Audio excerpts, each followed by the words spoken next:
प्रिय प्रफुल्ल. प्रफुल्ल आज नियत वयोमानानुसार सेवानिवृत्त होतोय. नियत वयोमानानुसार असा शब्दप्रयोग मी मुद्दाम केलाय.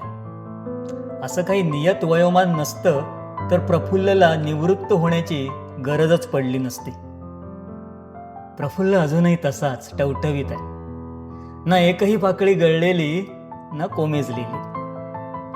प्रफुल्ल वयानं माझ्यापेक्षा 2 वर्षांनी मोठा. परंतु प्रफुल्लला अहोजाहो करायला मन कधी धजावलंच नाही. प्रफुल्ल कायमच अरे तुरे राहिला. शासकीय सेवेमध्ये माझ्याप्रमाणेच प्रफुल्ल अपघाताने चाला. शासकीय सेवा हा त्याचा प्रांत नव्हता. भले पडलेली जबाबदारी नंतर त्यानं इमाने इतबारे निभावली हा भाग अलहिदा. प्रफुल्लचा मूळ पिंड जातिवंत कलावंताचा होता. दापोलीच्या कृषी महाविद्यालयाच्या गाण्याच्या ग्रुपमधून प्रफुल्लचा गळा फुलत राहिला. त्याच दरम्यान प्रफुल्लची पुसटशी ओळख झाली. प्रफुल्लच्या सहवासामध्ये नंतर माझ्याही धमन्यांमधून कवितेचं रक्त वाहत आहे याची पुसटशी जाणीव झाली. शासकीय सेवेमध्ये नंतर कुठल्या व्यासपीठांवरून प्रफुल्ल भेटत राहिला. अर्थात या भेटींमध्ये शासकीय सेवेची चर्चा फारशी झालीच नाही. शासकीय सेवेच्या वैराण वाळवंटामध्ये प्रफुल्ल ओयासिस बनून भेटत राहिला. माझ्या अबोध मनाची कोंडलेल्या श्वासाची एक पाकळी उकलीत राहिला. आत्ममग्न अशा मला तो कोशातून बाहेर काढत राहिला. नंतर प्रफुल्लची भेट शासकीय पातळीवर कमी आणि सांस्कृतिक कार्यक्रमांमध्येच जास्त होत राहिली. त्याच्या सदाबहार अस्तित्वानं तो सांस्कृतिक कार्यक्रमांची उंची वाढवित राहिला. त्याच्या प्रफुल्लित निवेदनानं सगळ्या सांस्कृतिक कार्यक्रमांवर तो गुलाब पाणी शिंपडत राहिला. त्याचं साधं अस्तित्व सुद्धा कार्यक्रमाच्या यशस्वीतेचं मापदंड ठरू लागलं.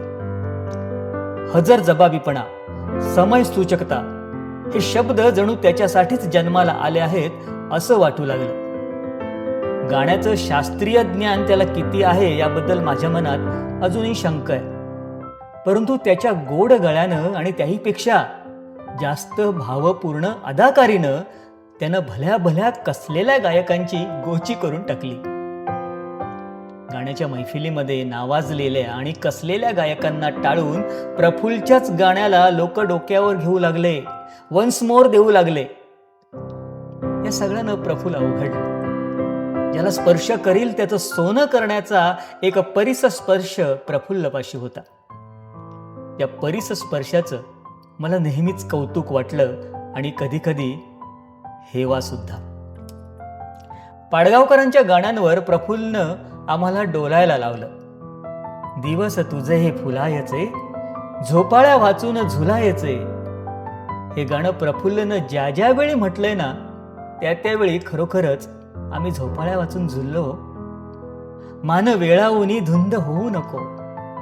हे गाणं त्यानं ज्या वेळी म्हटलंय त्यावेळी कितीतरी जणींनी त्यांच्या वेळावलेल्या माना सरळ केल्या.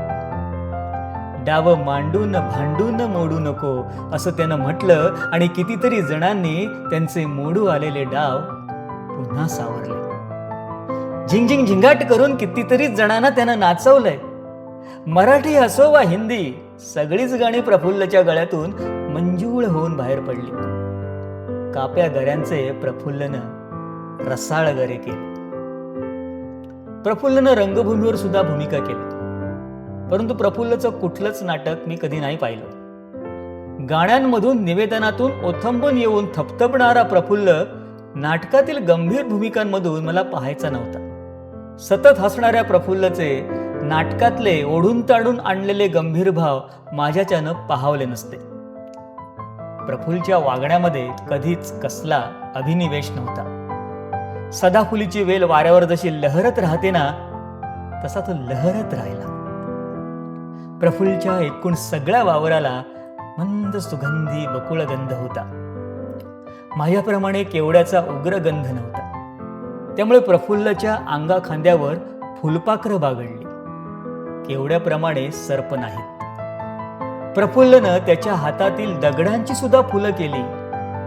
त्या अर्थानं मला तो कविवर्य ग्रेसच वाटत राहिला.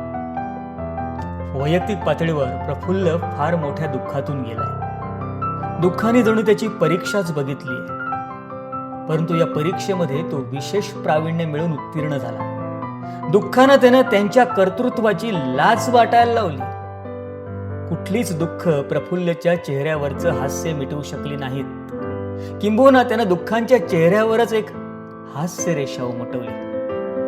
मला तर तो तीव्र हलाहल पचवणारा निळा त्रिलोचन शिवशंकरच वाटलाय. प्रफुल्लनं कधीच कोणाचा द्वेष मत्सर केला नाही. जे जे उन्नत उदात्त महत्मंगल ते त्याने आपले मानले. किसी की शादी होती है अपना दिल मचलता है या वृत्तीनेच तो जगला. कधी कधी तर तो बेगानी शादी में अब्दुल्ला होऊन सुद्धा नाचला. लष्कराच्या भाकऱ्या भाजण्याचा त्याचा स्वभाव मला मात्र अजिबात आवडला नाही. माझ्यासारखा दुराभिमानी तो कधीच नव्हता. बोलावणं आल्याशिवाय सुद्धा अनेक ठिकाणी तो गेला. त्याचा हा नम्रपणा, शालीनता, सौजन्य हे गुण कितीही प्रयत्न करून सुद्धा मला शिकता नाही आले. गंगोत्रीप्रमाणे प्रफुल्ल शेवटपर्यंत निर्मळच राहिला. समुद्र जशी त्याच्या पोटातली सगळी किलमिश बाहेर काढून फेकून देतो तशी त्यानं ती दिली. काय आणि किती लिहू? प्रफुल्ल या सगळ्या लिखाणाच्या दशांगुळे वरच राहील अशी माझी खात्री. माझ्याबद्दल एवढं का लिहिलंस, मी काही एवढा चांगला नाही असंही तो म्हणे. मग मला तो आणखीनच चांगला वाटू लागेल. प्रफुल्ल निवृत्त झाला. आता तो मला जास्तच भेटत राहील. त्याच्या गाण्यातून, त्याच्या निवेदनातून, त्याच्या निरागस निकळ हास्यातून. माझ्या करपू आलेल्या बागेला तो त्याच्या स्मितांचं सिंचन करत राहील. न जाणो माझी ही बाग मग तरारून उठेल. एका पहाटे या बागेमध्ये एक गुलाबाचं फूल उमलून येईल आणि मग मी म्हणेन, अरे हा प्रफुल्ल इथे कसा? दुःख अडवायला उंबरासारखा, दुःख अडवायला उंबरासारखा, मित्र वणव्यामध्ये गारव्यासारखा. लेखन डॉक्टर सुधाकर ठाकूर. वाचक स्वर निलेश जोशी.